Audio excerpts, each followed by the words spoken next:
Good morning, everyone. Welcome to the second edition of Dutch Game Day, and despite the NS trying to mess up our plans, I'm really happy to see that all of you are already here so early in the morning, so thanks for that. I'm going to keep it really short because we want to be on time. So quick shout out to our sponsors who make it all possible today: Audio Kinetic, Huawei Cloud, and Behavior Entertainment. Now I'm going to give the microphone to Alessandra van Otterlo, our program manager for today. Thank you, Martine Spaans, Dutch Games Association. She organized everything. So welcome, everyone, and I want to thank all our speakers and everyone who's here to contribute to this day. And I would like to give the opening word or the opening talk to Dennis, Micka, Guerrilla Games. Have a good day.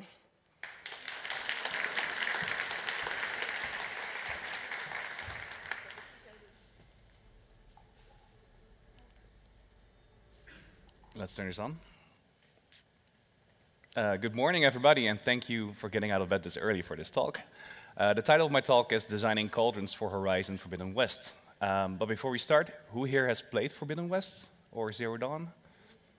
That's a good number. All right. Allow me to introduce myself. My name is Dennis Micka, Senior World Designer at Guerrilla Games. And for me, there are two games that were pivotal for getting me to where I am now. With Link's Awakening, I discovered gaming itself and my love for dungeon crawling. I had no clue what I was doing, but I loved every second of it. Later, I always found myself toying around with mods and level editors, creating, for example, custom scenarios in Age of Empires and modded overpowered fridges in The Sims. But then BioShock was the game that made me realize that I wanted making games my profession. And half a decade later, my game design career really started when I interned at Guerrilla during Killzone Shadowfall in 2013. And after that, I tried the indie life for a couple of years, producing a little game called Karma Flow with a bunch of friends. And finally returning to Guerrilla in 2017 at the tail end of Horizon Zero Dawn's DLC, The Frozen Wilds, and at the start of Forbidden West. So I've been with Guerrilla throughout the entire production of Horizon Forbidden West, which was a fantastic experience. And I ended up as the owner of the optional non-main quest Cauldrons and the co-designer and co-owner of the salvage contracts. So what is this talk about? This talk is about the development of the optional Cauldrons in Horizon Forbidden West, zooming in on the Tallneck Cauldron specifically. I'll cover the biggest differences between quest and world designers at Guerrilla. And this talk will be more about my personal experiences and thought processes, and less about the ins and outs of level design. And sprinkled throughout this talk, I'll dedicate a slide to every lesson I've learned building these levels and summarize them at the end. And most of these are universally applicable, so even if you're not a level designer, they can hopefully be useful to you. To get something big and important out of the way, what the heck even is a cauldron?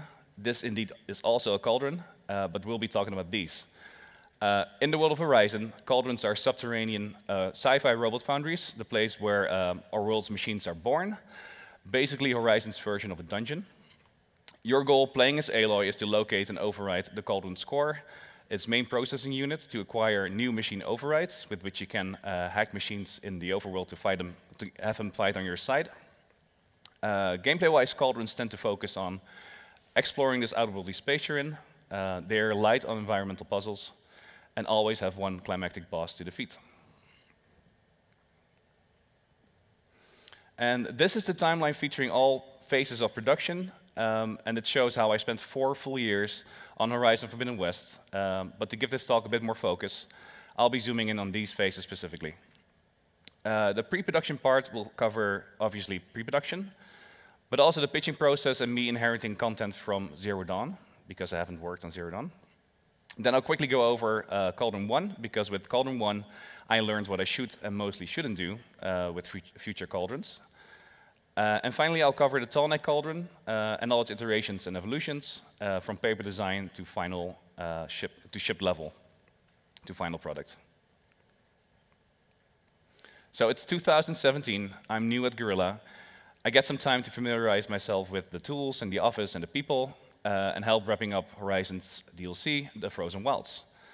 The Frozen Wilds get released in November, and then we move on to the next project, Horizon Forbidden West. And I initially applied for the quest design role, But I got hired as a world designer instead. Although I wasn't really sure what that role would be, the name someone implied what it would be, right? So here's what the design team structure at Guerrilla looked like during Zero Dawn and Forbidden West. There's core design that handles player systems, combat, and user interface. Quest design handles main quests, side quests, and tutorials. And then there's world design. And world dressing actually designs the world map and dresses it with encounters and explorables. Living World designs the settlements and oversees and populates the world with NPCs. And then there's my team, World Activities, that designs content like the hunting grounds, salvage contracts, gauntlets, relic runes, regala camps, Tallnecks, and Cauldrons in my case. Naturally, I was super stoked. I got to work in Cauldrons because I loved them in Zero Dawn.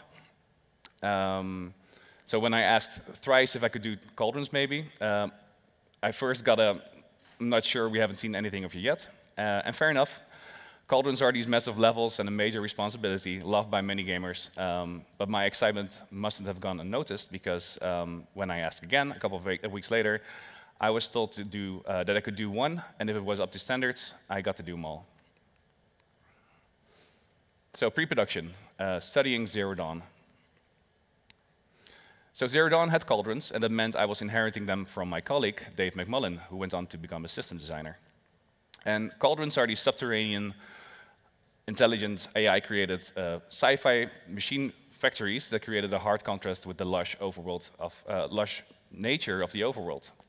And they had a vibe, right? A vibe I knew I needed to be able to replicate and own. So I played and replayed the Zero Dawn Cauldrons a lot, taking them apart in Maya, studying the level chunks, trying to get a feel for their angular design and flow. And I figured they all had this formula. You find the entrance, you dungeon crawl to the core, you find the boss, you defeat the boss, you override the core, and you exit. And they all adhere to this formula, except Cauldron C. In Cauldron C, you need to loot the key to even get into a cauldron, into the cauldron. You fight humans instead of machines in this powered-down cauldron. And hacking the core actually powers up the cauldron, and isn't even the final step of the quest. Very much unlike the other cauldrons in Zero Dawn. You platform your way out of the cauldron, you backtrack the entire cauldron, fighting cultists and machines at the same time, and finally you escape. And breaking that formula made C stand out and memorable from the other cauldrons in Zero Dawn, and I knew I was going to make mine stand out and memorable as well if I were to make worthy successors for Forbidden West. So, pre-production still, prototyping. Pre-production gave me the opportunity to grab interactive elements that already existed in Zero Dawn and see what I could add or change to those to prototype new kinds of gameplay. New types of gameplay that might eventually end up in the final game.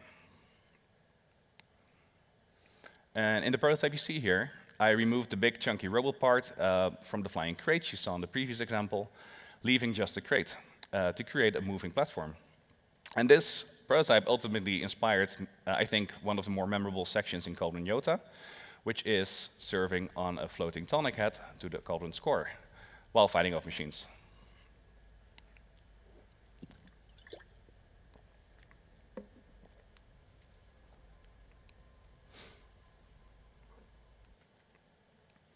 And tech design is the team that creates, among other things, the interactive objects we need to create interesting gameplay. And teaming up with them during pre-production meant we could experiment with new types of gameplay, new types of moving traversables like these.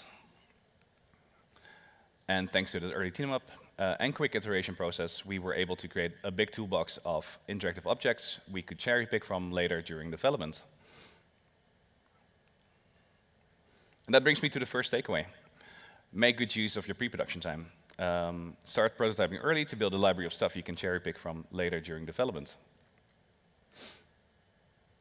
And meanwhile, I was putting together a very high-level pitch document to show my lead where I wanted to go with Cauldrons. And that initial pitch document wasn't much more than a one-pager per Cauldron. And keeping the Zero Dawn Cauldrons in mind, I tried giving each Cauldron its own theme, both aesthetically and narratively, and gameplay-wise too, which were not used in Zero Dawn. And I pitched the following. A basic Cauldron, because I knew I would go nuts with the others, so I needed some kind of baseline. A Tallneck Cauldron, the big star of this talk. A Cauldron that got cut. A dying and overgrown one, this became Cauldron Chi. And a flooded one, this became Cauldron Kappa.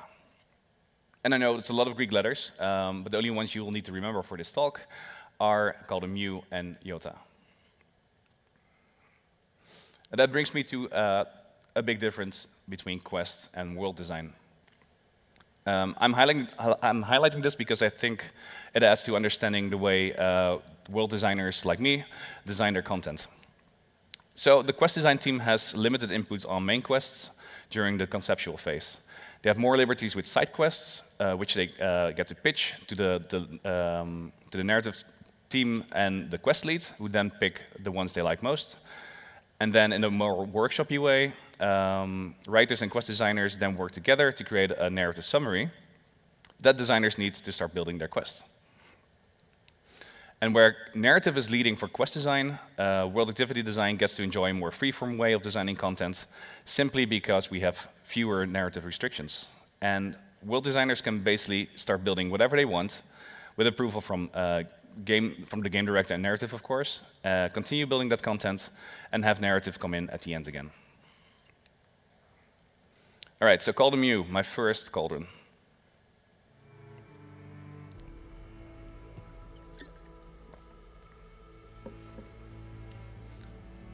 This is supposed to have sounds, by the way. Thanks.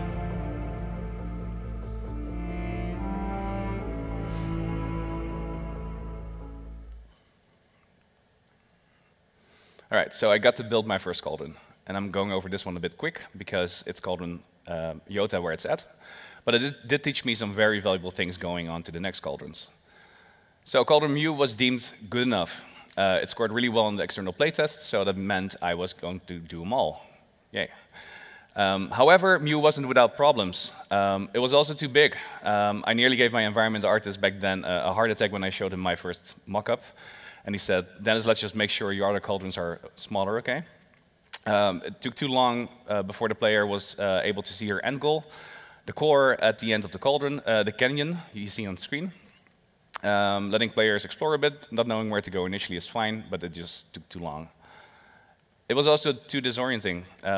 I was too obsessed with squeezing game time out of an environment. So I kept looping the players around the same spaces, something that confused a lot of players. And my combat spaces were too small, but it was mainly because my level was too cramped with everything, completely killing the pacing. I had too many challenges and too many traversal challenges and encounters in a row, leaving no space for breathers. My level's intensity curve was just way off. So post first art pass, I was urged by the game director to smoothen out the start of the level, because it took too long to get a sense of where you needed to go. And this is what Mu looked like before the rework, before the second art pass, before the second art pass, with a player's path kind of like this. And as you can see, the line makes two very confusing loops, unnecessary loops even, and then extending the game time of the level too much, confusing a lot of people. So this is what we ended up cutting to get the player to this point more quickly, and show you the end goal way sooner, the door leading to the core. And this did improve the level flow through this level immensely. Whoops, too fast. As confirmed by a bump in the level's playtest scores. All right, you already saw it, but this is a snippet from Cauldron Mu after the first art pass. And the arrow on the map gives you an approximation of where we are in the level at the start of the video. And there will also be a super nifty blue line to show Aloy's path for those who are interested. So this section perfectly shows how I tried to cramping too many things into one level. You just got off a gigantic moving arm that could be considered climactic, and I immediately give you another conveyor climb challenge, giving you 0 rest. And the shield I always liked because it gave you a sneak peek of the machines behind it, and you'll see in the next video I've kept it. But the way this tunnel flows out of this section and into the new section wasn't too great.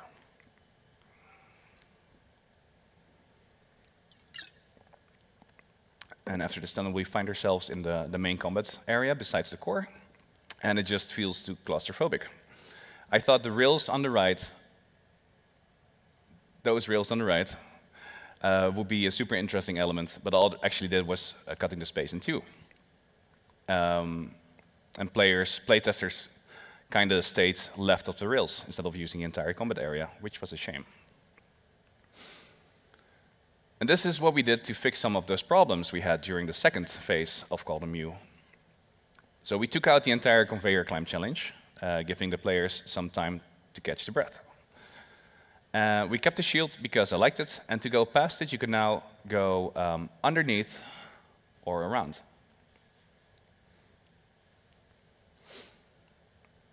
And the little crawl space, that little crawl space, replaced that awkward tunnel I had before. And if you found it, it would basically give you a chance to kill a burrower, a small machine, for free. And it was my little homage to the Arkham Asylum and Arkham City games, the vent kills. And we also ditched that rails that divided the combat space into two, and we replaced the super jumpy long leg with a less jumpy shell walker. And before we move on to Cauldron IOTA, here's a quick size comparison between the 4 Cauldrons, showing how incredibly large Mu turned out to be compared to the other 3 Cauldrons that followed. So that's Mu right there. Here's IOTA, the Tallneck Cauldron. Here's Chi, the overgrown one, and Cauldron Kappa, the flooded one. And I'd like to believe that with every Cauldron I made, I was getting a bit better in building a more compact Cauldron without sacrificing the quality of the Cauldron experience. Takeaway number 2.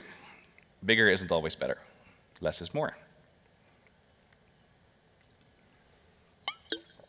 Cauldron IOTA, working title, The Cauldron.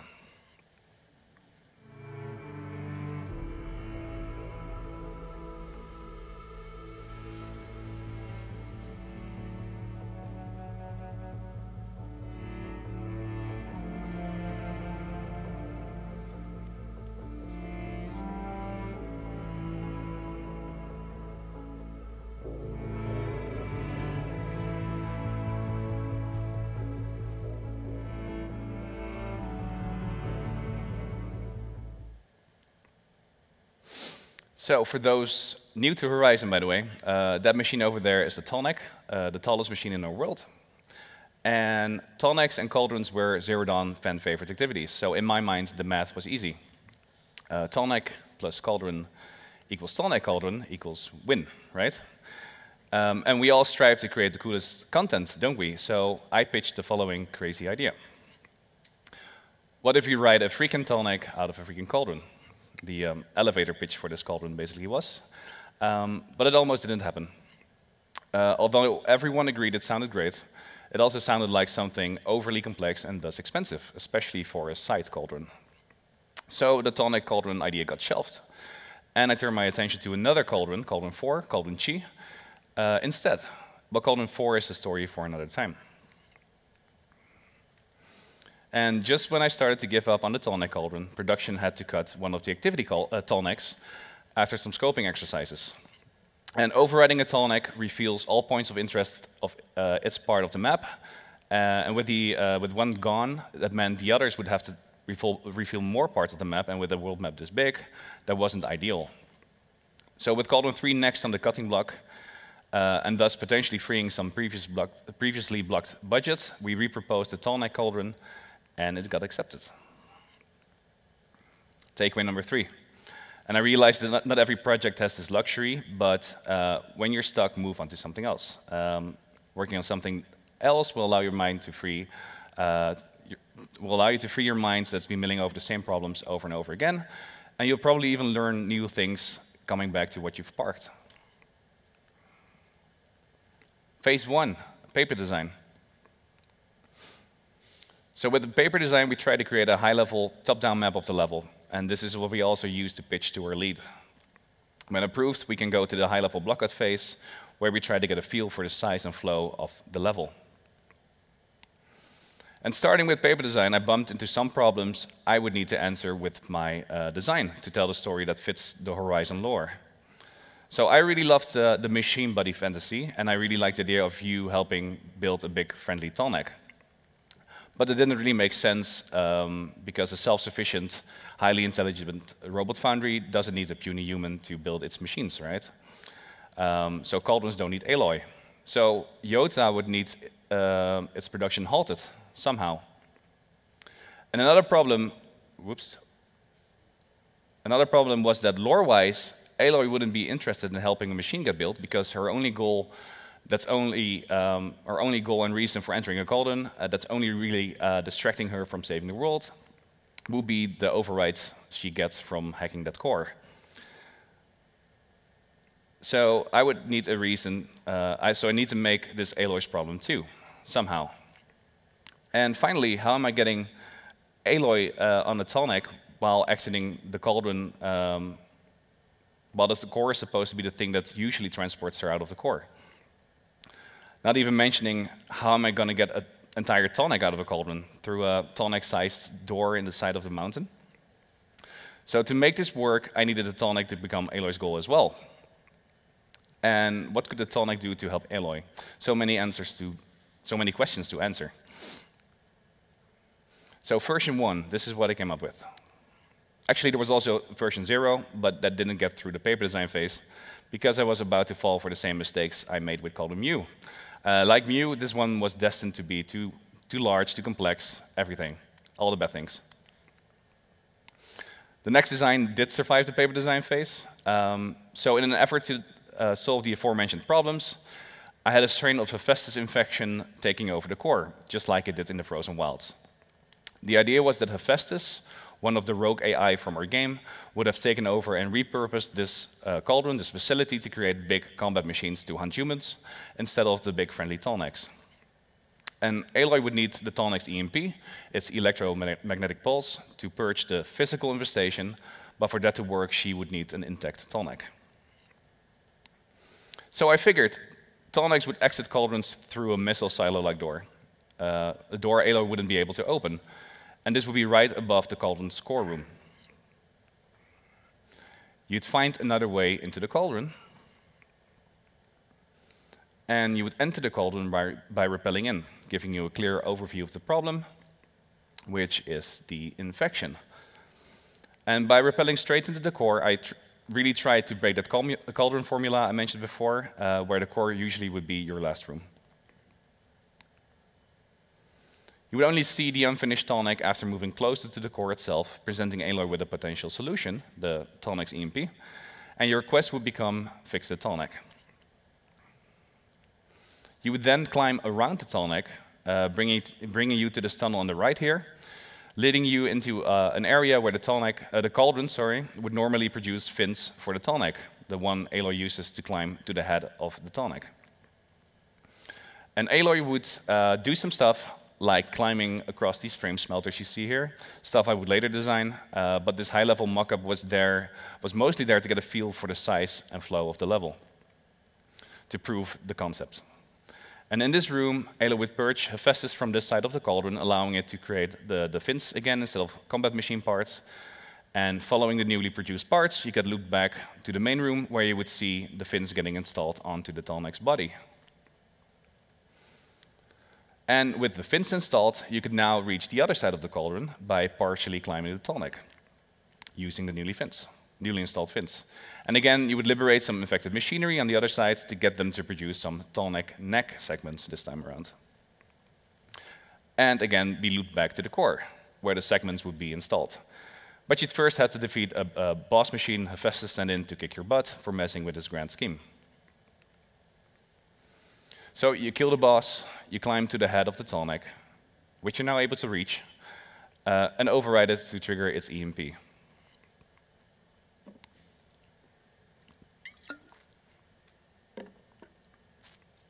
Then you jump down, and the EMP zaps away all Hephaestus tendrils. You hack the core for your precious machine overrides, and because we wanted that epic Tallneck exit I showed you before, you would have to climb the Tallneck again. And that flow was pretty horrendous, right? Because you kind of just want to exit the Cauldron after hacking the core and not climb the thing again. So,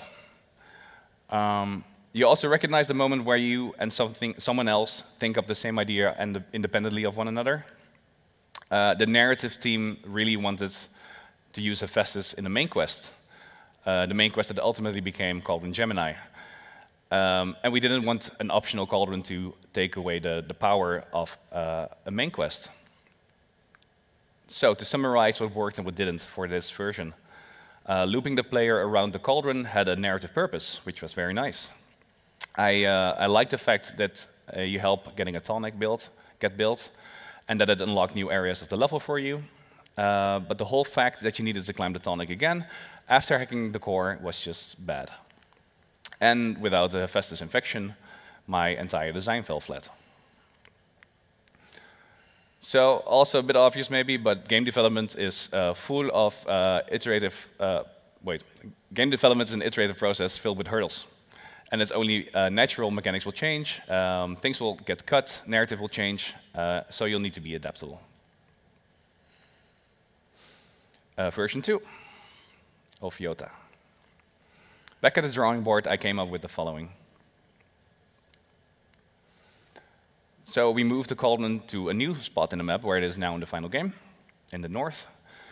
And with the Hephaestus infection gone, I needed a new reason why this cauldron was malfunctioning. And the answer came from the general theme of the game itself. Because in Horizon Forbidden West, the world is spiraling out of control, with the AI subfunctions missing, causing all kinds of environmental disasters.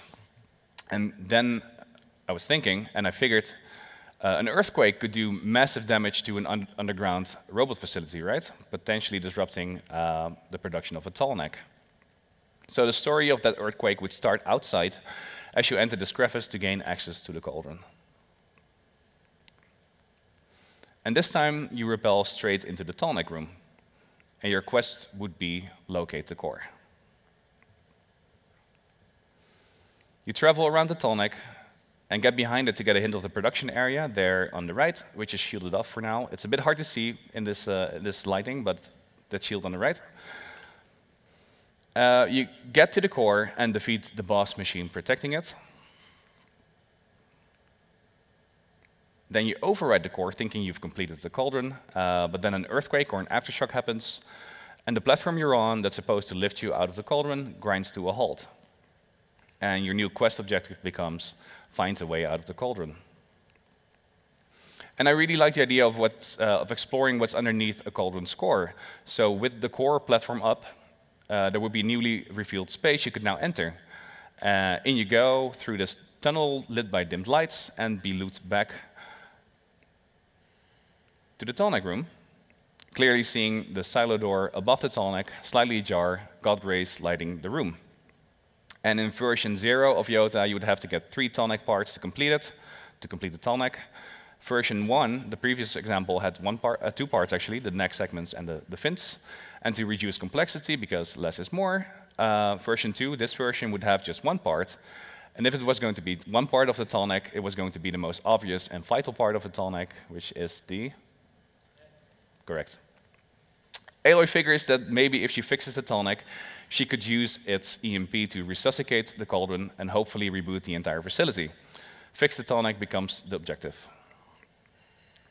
You can now access that production area that was shielded up before, because that shield also died during that earthquake. You release the Tallneck head and serve it back to the core, and witness the cauldron assembling the head onto the Tallneck body. And triggering the EMP was the only reason for Aloy to be on top of a Tallneck when it was being pushed out of a cauldron. So you get onto the Tallneck, trigger the EMP, it reboots the entire facility, and then you ride the Tallneck out and complete your quest. But when this high-level blockout was ready to be pitched to the game director, he didn't like it. According to Horizon lore, machines get assembled in the core, and it would make that Tallneck room I made a core as well. And giving this cauldron 2 cores was a bit weird. And the core room always had a core brain, the thing you hack to get the overrides, and which is getting weirder. So adding to that, at the same time, the narrative team, again, was working on fleshing out the narrative summary for Gemini, that main quest cauldron, And guess what? It would get a merged twin core, a cauldron with 2 cores. So again, we didn't want to take away the power of the main quest, so I had to continue. What worked and what didn't. Serving the head was pretty cool, and I was pretty happy with the reduced level size. But narratively and lore-wise, this was a bit wonky, so I had to get back to the drawing board yet again. And the sooner you start with a high-level blockout of your level, the sooner you'll realize your paper design is potentially flawed, or it just didn't translate that well into 3D. Fail early to identify this as soon as possible, and reiterate. But all that failing early also has a big downside. With deadlines creeping ever closer and me still being stuck in the paper design phase, running out of ideas fast, I found myself scribbling dozens of could-be Cauldron IOTAs, but none really clicked for me. I had all these separate level chunks and moments in mind, but I couldn't figure out how to fit them together. And I was starting to think that maybe I didn't belong at Guerrilla, that I would be found out real soon. But then, luckily, as I was working on Cauldron 4, I thought of how smooth that went, how smooth that process was. So something that worked really, really well for me working on Cauldron 4, Cauldron Chi, was working around my big set-piece moments and build from those. And for Cauldron 4, it was the big puzzle arm room. So I would get that one room right and then branch out from there. And I figured I should do the same for Cauldron IOTA. So finally, things started to click for me, and I came up with this paper design. And here's one quick slide to show the evolution of all paper designs. And before we move on, another takeaway, because the imposter syndrome is real. But don't let it get you down, because everyone has had this at some point, and if they say they don't, they're probably lying. And with this being the version that made it into the final game, I'm going to fly past the blockout stage straight into first playable, pre-first art pass. And first playable basically means your level has all the things, all the elements it needs in any passable state, and your quest is fully progressible. And once your level reaches this stage, it will be implemented into the regular external playtests and provide a continuous stream of feedback. And now this is very important because I'm going to show you this level the same order. I build it in set piece to set piece, room to room, moment to moment, so it will not be chronological, but hopefully not too confusing. So we start with the core. Cauldron IOTA's big set piece moment would, of course, be that climactic Tallneck exit. So I started with a space that would house that sequence. And luckily, around the same time, a first version of the core assembly arm had been implemented. So this thing replaced the light weavers from Zero Dawn, in favor of making machine's final assembly a bit more mechanical and real, and less fantastic and magical. Now I could suspend the Tallneck and keep the floor clear for the boss fight as well, a problem I bumped into continuously with my previous versions. Tallneck head that had sadly never reached its body lay on the floor in an effort to do some environmental storytelling and some foreshadowing. So in the core, you'd fight and defeat the boss. This behemoth we just killed is a placeholder for the would-be rollerback. So you hack the core to get your machine overrides, and hopefully subverting expectations and making people think they actually finished the Cauldron. And luckily, playtesters' feedback told us exactly that, which was funny. But this time around, the core platform stops because there is an unfinished Tallneck in the way. I carried over the going underneath the core idea from my previous blockout and extended it a bit with something we prototyped during pre-production. Remember these? And then, a bit like a painter, I went on to work on a whole different section of the Cauldron. So, serving the Tallneck head would also be brought over from my previous version. The head would be stuck on a jamming wrecking arm, something we had to modify a bit so it could actually hold a big Tallneck head. And I made sure to create the best possible view for the reveal and ended up with something like this. Then I created the path the head would take to the core. connecting the previous area with the core room. And the path had a subtle bend in it, so your destination, the core, would be obscured, so you couldn't exactly predict how long this ride would be. And as you turn the corner again, it would be possible to see the core behind an energy shield. And organics, like Aloy, can't go through energy shields. So you'd have to get off at any point of the ride and find a way around. At some point, you find this tunnel that leads you back to the core. And while you are in the tunnel, the head will be mounted onto the Tallneck body. And when you open the door to the core, you'd be just in time to see the final seconds of assembly. And this way, we could skip an expensive assembly scene. The view I wanted you to have of the Tallneck dictated the way this tunnel connected the two rooms. And in my very first block out of this section, I had you come in from a whole different angle. A bit lower too, but there were some problems with this. You would leave the headroom, I'm calling it the headroom, like this, but it really felt really awkward because the Tallneck head you're supposed to follow would go straight to the core, like this. It's pretty much the same mistake I was making with column U, with that weird awkward tunnel I showed you before. Secondly, I was going to do this weird going down only to climb back up again, like I did in the first version of IOTA. The view I had wasn't as epic as the one I ended up with.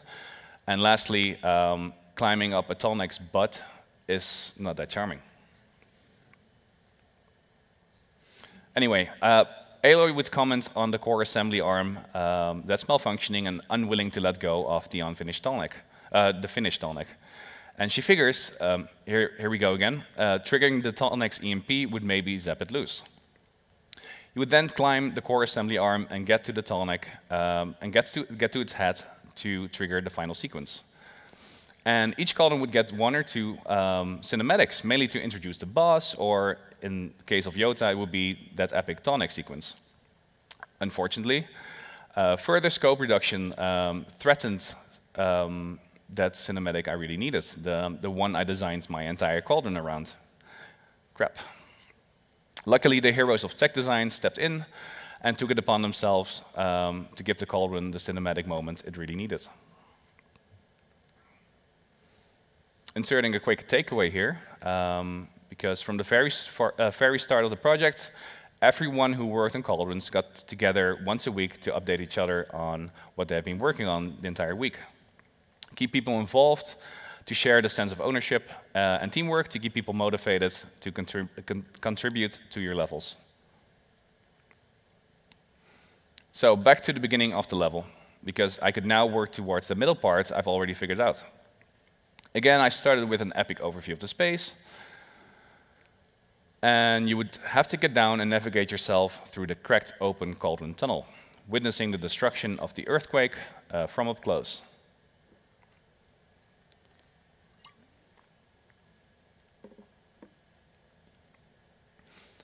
Something that was totally skippable when Aloy's glider, the shield wing, was introduced into the game at some point, as demonstrated perfectly by this playtester. But at this stage of the project, it was deemed acceptable.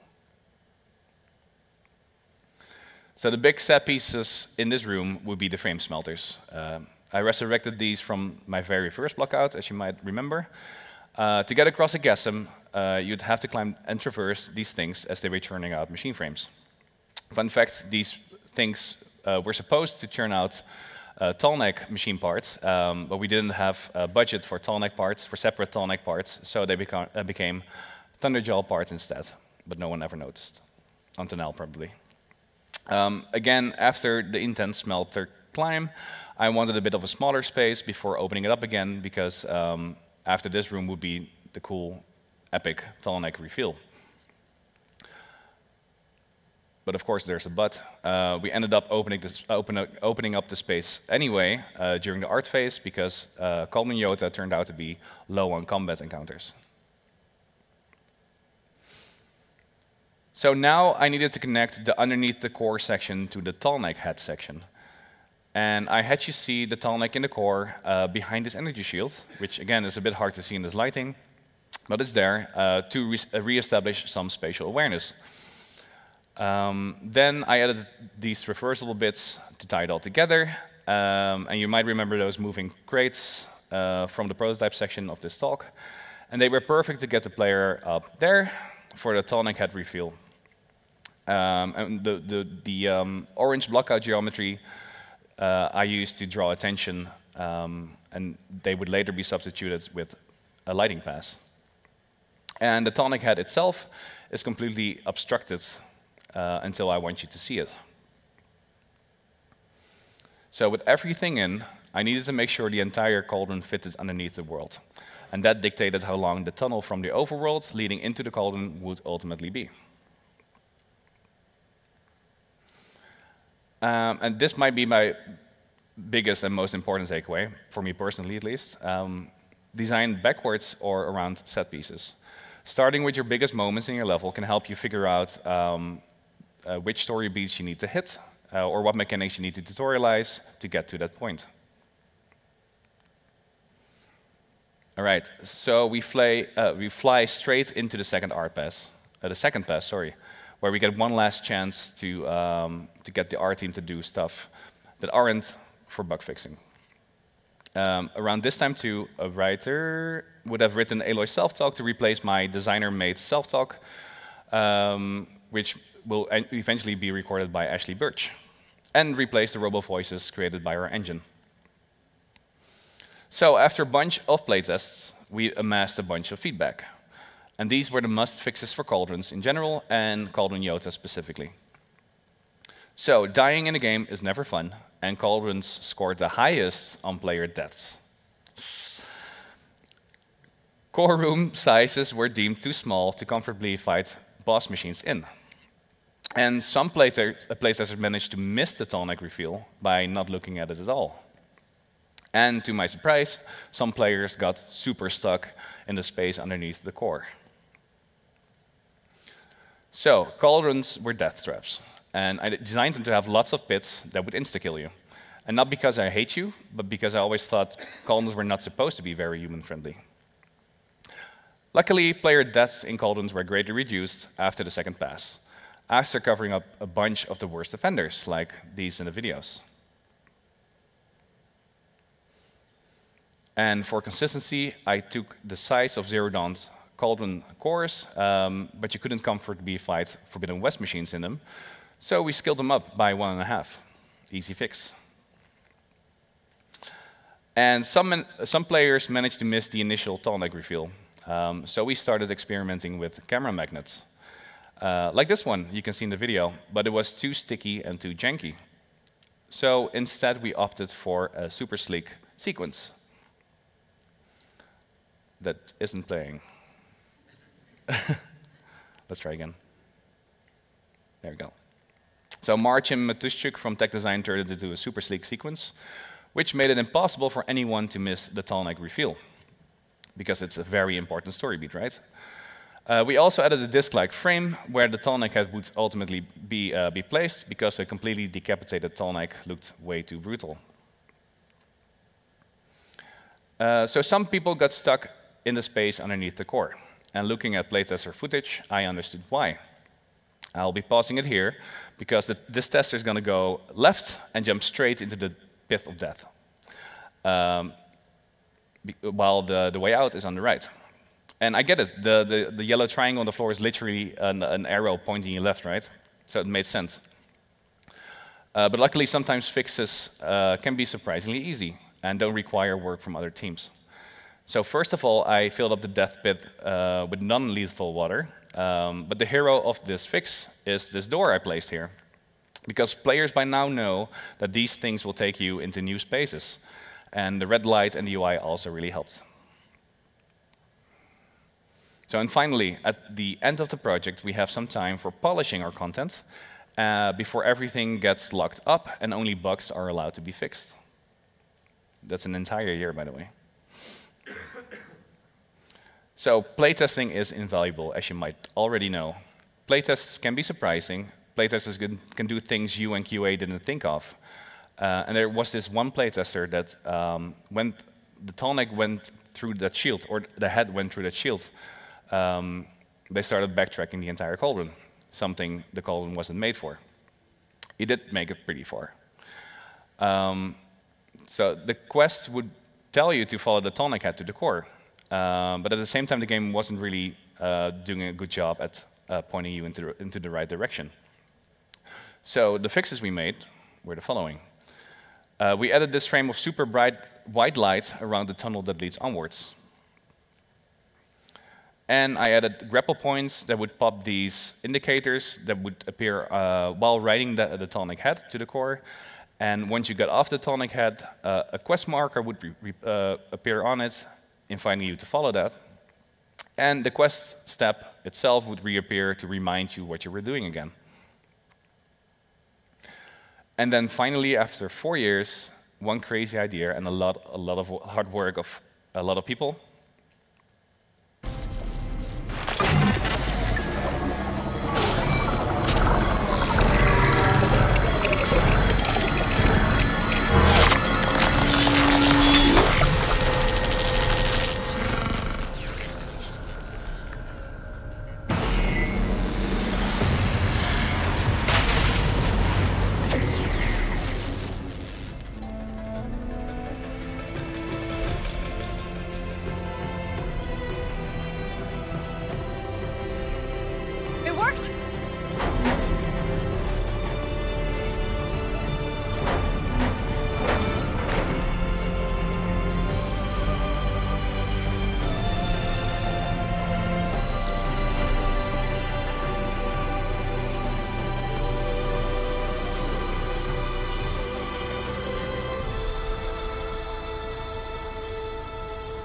Good to breathe some fresh air again.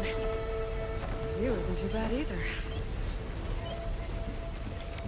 So fun fact, we have the power to control the time of day, so I always made sure you had the nicest time of day when you exit the Cauldrons. To wrap up this talk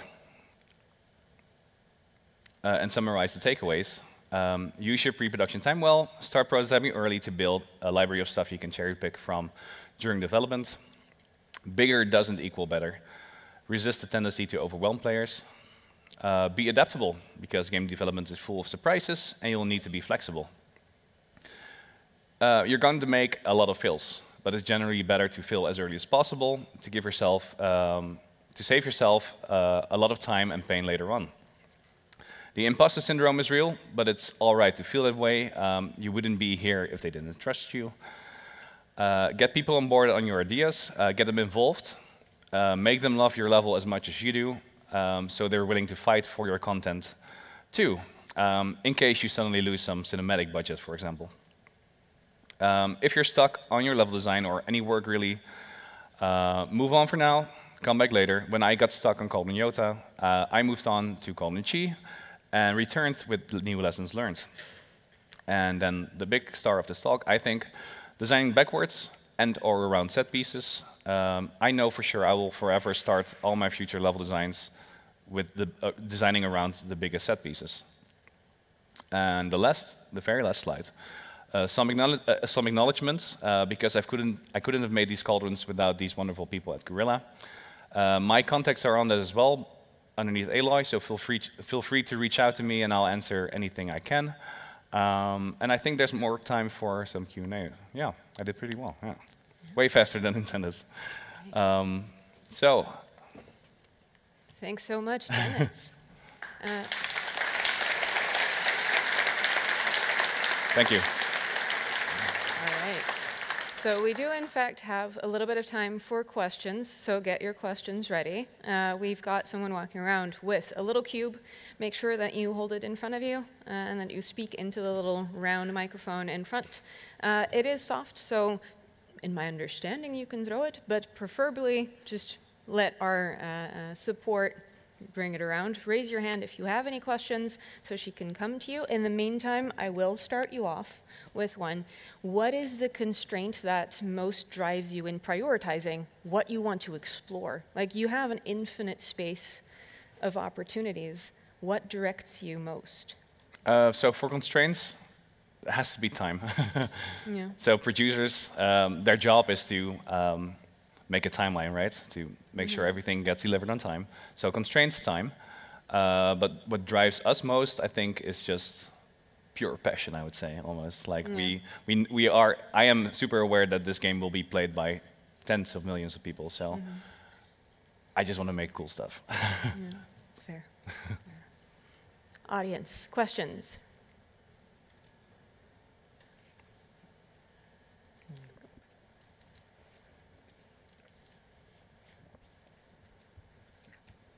Hello. Hello. All right, very curious about this box. Thank you so much for your talk, Dennis. I was curious about what you mentioned. Maybe I missed it, but you talked at first about the narrative constraint of the robots, the Tallnecks, not being able to be made outside of their core. But now this was, I didn't entirely understand how you fixed that, basically. Like, why does it work now, but it didn't work before? So previously, I would separate the Tallneck construction room and the core itself. And the fix would be just to move the Tallneck into the core. Why I didn't do that at first? Because I thought it would be too distracting. I don't think I have a good reason. Maybe I was just too new to this, so I made many mistakes as well. But ultimately, moving the Tallneck into the core fixed the issue. Perfect, that makes sense. Thank you. Hi. Hey. I have a little question about the level design and about the paper sketching stage, I guess, that you showed. I'm curious, when you design a block-in for a level, do you jump straight into the editor in the game and like try to imagine something, or do you like do some sketches at first and planning first? Like yeah. So it always starts.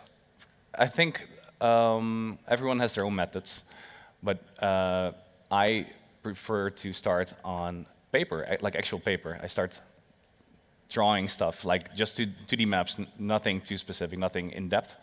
That's what I pitch to the lead, and when approved, so I basically talk him straight through the flow of the level, right? Showing my little paper thing. It's a note really with some scribblings.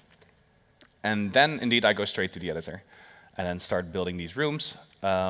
Start with the high-level blockout first. So it's first translating that what I've drawn on paper straight into 3D, and just walk through it to get a sense of the space and the flow and the timing it takes to walk through the level. And then I do the same thing. So I go through that with my lead, and then basically go like, okay, Elo goes here. Here's some fighting sequence, and here you climb, and here you do this. And then he's like, yeah, sure, okay. And then you basically do that, and then once that's approved, you start building out those things you've pitched. And then you probably learn things don't work at all, and you need to refine stuff. So what also happens is that some things do work, and then some things don't. So you end up with a weird version where you have some empty rooms, and I would just put in debug text like puzzle room or challenge room, and then fill it in later. So I would just work on what I know I want to make and what feels right, and then come back to those spaces, and then eventually everything comes together. That's awesome. Thank you. You're welcome. More questions? One back. Very last, I think. Thanks. Hi, Dennis. I wanted to ask, how do you deal with the feedback when pitching your ideas? You've got your heart set on this idea.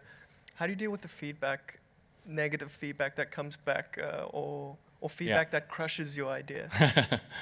It's always rough to kill your darlings, right? And I think, personally, at first, I had the hardest time accepting the feedback. But at some point, I also started to tell myself, like, these people, the lead and the director at Guerrilla or AAA Studios, have been doing this for 20 years, so they probably know what they're talking about. And usually it was true. Sometimes it wasn't, but usually it was true. So dealing with negative feedback, it's hard, but it's necessary. So usually they don't tell you, they don't give you the negative feedback if they don't think it's honest feedback, right? And it's hard. And what I'm trying to tell is that try to find the good parts of that. And yeah, I think that's the answer. So flipping it from negative feedback to positive feedback, Of course, you already touched on the fact that optional content is a perfect place to explore and then bring that content into the rest of the game.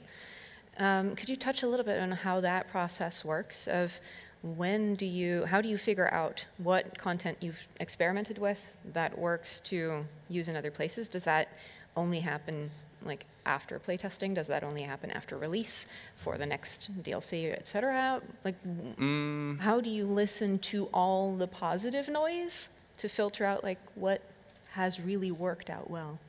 Yeah. So I guess your very first version, that's also the mistake I was making at the start, is that you try to put all the cool stuff, all the cool ideas you have into this one level, right? But it just becomes noisy and overwhelming and distracting. So I was talking about a player intensity flow that was completely off with my first versions. But positive feedback is always super welcome, of course. But can you repeat the question? Repeat the question. Yes. Yeah, so how do you filter out from all the positive feedback to the bits and pieces that you want to carry over into maybe other Cauldrons, maybe other experiences? That's a good question. It's a bit of a gut feeling, I guess. Yeah, but you also can't go too wild with too many things because you need to make everything consistent. That's the key word I'm looking for. Yeah, things need to be consistent. Yeah, okay, interesting. Okay. Any further audience questions?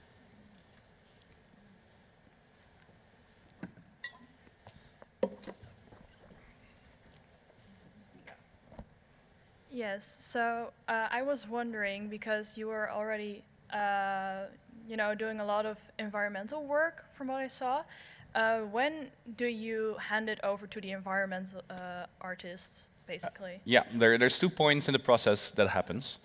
It's with the first art pass and the second art pass.